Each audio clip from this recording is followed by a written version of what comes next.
At the time of the Protestant Reformation, obviously the Roman Catholic community did not roll over and play dead at the feet of Luther and the Reformers. They had a response to the assertion that justification is by faith alone, without any reference to works. And they found their source for that in the Scripture itself, principally in the letter from the Apostle James. I'll just take a second to read a portion of chapter 2 of James, which portion was cited on more than one occasion later on at the Council of Trent and the Sixth Session of Trent in their Roman Catholics' response to the Protestants. We read in verse 21 of chapter 2 these words, "Was not Abraham our father justified by works when he offered Isaac his son on the altar? Do you see then that faith was working together with his works, and by works faith was made perfect? And the scripture was fulfilled that said, Abraham believed God, and it was accounted to him for righteousness. As he was called the friend of God, you see then that a man is justified by works and not by faith only." And then in verse 25, "Was not Rahab the harlot also justified by works when she received the strangers and sent them another way?" So here we have the explicit statement in sacred scripture that a man is justified by works and not by faith alone. You would think that that single verse would be the crushing blow to the article that Luther said was the article upon which the church stands or falls. So how do we reconcile what Paul teaches in Romans with what James teaches here? Some people think that it's an impossible task, that they're simply irreconcilable. And there's a debate historically as to which epistle appeared in print first, James or Romans. And that question focused on an attempt to understand how this difference could arise in the pristine church. Some argue that Romans appeared before James, and James wrote his epistle to repudiate and to refute what Paul had taught. Others argue, no, James appeared before Paul, and Paul was trying to refute James. And so there's a divided house on that question historically about who was trying to refute whom. But classic orthodoxy would say that neither one of them was trying to refute the other, and that the two positions are not contradictory, though on the surface they seem to be. And that is that this issue is so significant that it's worth the philosophy of a second glance. Part of the problem is compounded by the fact that both James and Paul use the same word here for justification, dikaiosune. It would be nice to see that they used different words and obviously had different ideas in mind. Unfortunately, for reconciling the two, they both use the same word. The matter becomes even more severe when we see that both of them have the same person that they use as Exhibit A to prove their point. Paul labors the point of Abraham's being the father of the faithful, and that he was justified by faith and counted righteous before he had done any works, before he had been circumcised, before he had offered Isaac on the altar. So that Paul has Abraham justified in chapter 15 of Genesis, where James doesn't have Abraham justified until chapter 22, which is the chapter that records his offering of his son Isaac on the altar. So, in a sense, the plot thickens. And this is one of the things that made Luther question the canonicity of James, when he said at first that James was an epistle of straw, or a right strawy epistle was another translation, but which he later repented of that judgment. But because he at one point challenged the canonicity of James, a host of scholars have used that challenge as an attempt to show that Luther didn't believe in the inerrancy of Scripture. Well, he did believe in the inerrancy of Scripture. He said the Scripture never errs, but he was questioning whether Scripture contained the book of James, but that's for another day. But in any case, we can see that in Scripture, though the same word is used both by James and by Paul here on justification, dikaiosune, that term does have more than one meaning.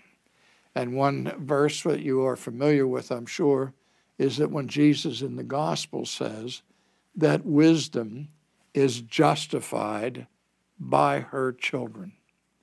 Now, obviously, in that particular statement, the word that is used here does not mean that wisdom is reconciled to a holy God with an imputed righteousness that wisdom gains by having babies.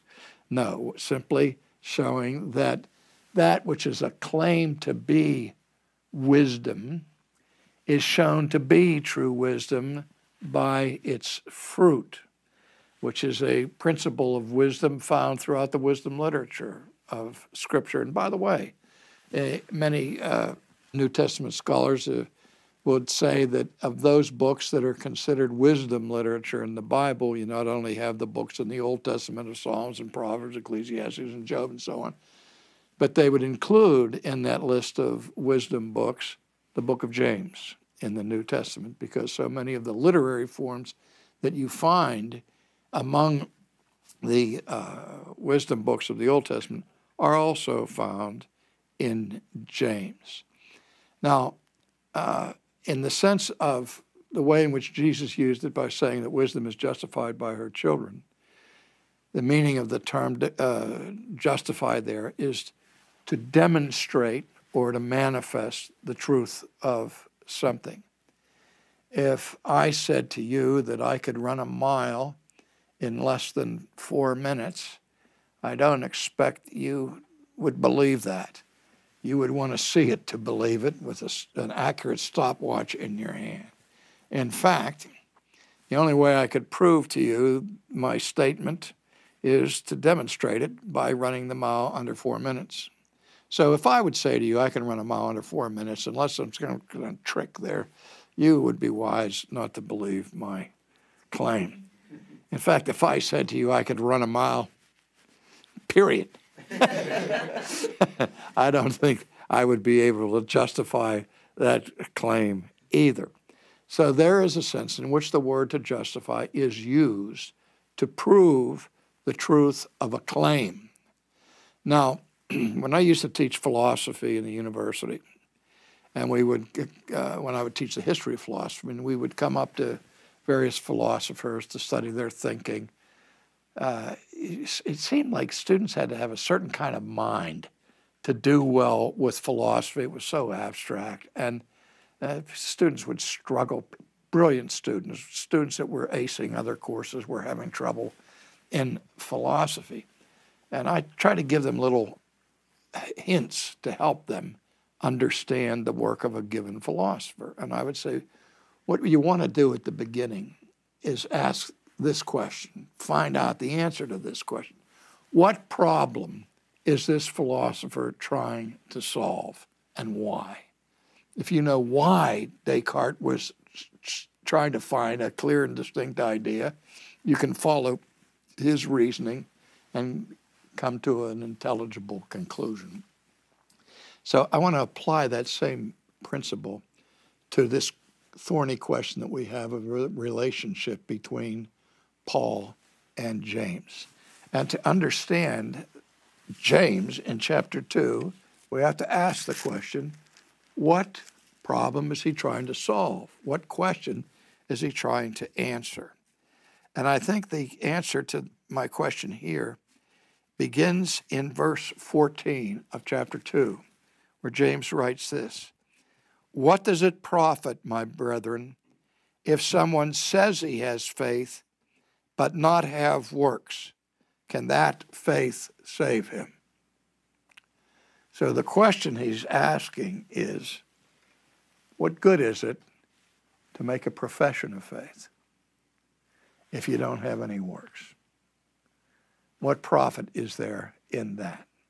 So he's dealing with the question of people who make a profession of faith but don't manifest any fruit of it. In our day and age, we have hundreds of thousands, if not millions of people in America who have made professions of faith, who have never demonstrated the reality of the faith they claim to possess. And so that's the question that James is answering. It's not the same question Paul is asking. Paul is asking, how can an unjust person stand in the presence of a just and holy God? His concern for justification is before God. And that's where he says that we're justified by faith apart from the works of the law. But now James is asking, what about the person who professes faith but has no evidence of it?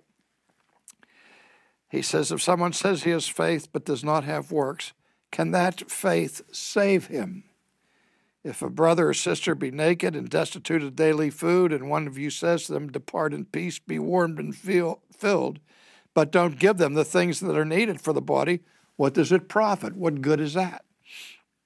Thus also, after this illustration, faith by itself, if it does not have works, is dead. So now he's going to make a distinction between a dead faith and a faith that is alive. Now again, when Luther was challenged for his doctrine of justification by faith alone and was asked about this faith, and as I said before, does that mean you can just believe and live however you want to? Well, Paul answers that same question. His answer is God forbid. And Luther said, justification is by faith alone, but not by faith that is alone. And then he goes on to say that the faith that justifies, Luther said, is a fides viva, a living faith, a faith that is alive. And you know it's alive when it manifests itself in fruit, in the fruit of obedience. Now, if I tell you here in this room today that I have saving faith, do you know for sure, just because I said it, that I have it? Can anybody in here read my heart? Of course not. The only way you can evaluate the truth of my claim is to see if I manifest it in my life. By their fruits you shall know them, we're told. And even then, we can fool people with rotten fruit, that's phony fruit. Now, how long does God have to wait before he knows whether my profession of faith is genuine? Can he read my heart? Yes. He doesn't have to wait a week or 2 weeks or 6 months or 5 chapters to see whether the faith that I profess is genuine. And so I think it's critical in answering this problem here that we see that even though both James and Paul appealed to Abraham to make their case, they appealed to Abraham at different times in his life. Paul makes his point that we're justified by faith apart from the works of the law by pointing to chapter 15 where Abraham believed God and it was counted to him for righteousness. James makes his case that Abraham is justified by works by pointing to chapter 22. It's 7 chapters difference, actually, between chapter 15 and chapter 22, which is the chapter that tells us about the sacrifice of Isaac on the altar. So when James goes on to say that Abraham is justified by his works, is he talking about Abraham being justified in the sight of God? Or is he saying that Abraham is being justified in the sight of men before whom he's made this, before whom people make the profession? Again, the question he's answering, if a man says he has faith but has not works, can that faith save him? And the answer he's giving here is a resounding no. The only kind of faith that saves is not a dead faith, but a living faith, And if it is a living faith, it will certainly be made manifest by works.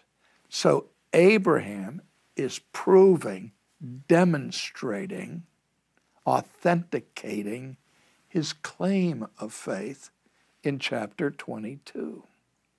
And just as we claim to have faith, we have to show forth that faith by our works. I mentioned earlier about antinomianism that claims to have a faith that saves without having works that follow, the whole carnal Christian concept that we wrestle with even to this day.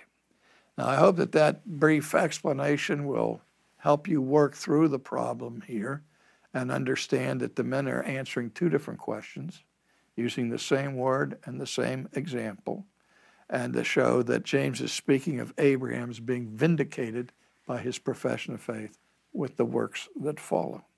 And if that's the way this book is understood, you don't have a contradiction. You have a difficulty of resolution, but you don't really have a contradiction.